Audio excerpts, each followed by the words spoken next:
Hadithi yangu sio ya kipekee sana. Hali iliyonitokea inawatokea maelfu ya wanawake kila siku Tanzania. Nilipata matatizo wakati wa kujifungua. Nikapoteza damu nyingi sana na nikapoteza fahamu na kumpoteza mwanangu. Nilikuwa karibu nipoteze maisha. Lakini nilipata bahati. Nilipokea mchango wa damu ya dharura niliyokuwa nahitaji. Nikaokoka. Namshukuru mtu nisiyemjua aliyenichangia damu.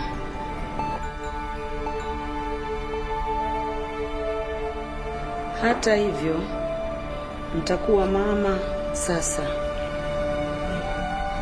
Kuchangia damu ni rahisi, salama, na hakuna maumivu. Kuamua kuchangia damu utaokoa maisha ya mtu. Changia damu sasa.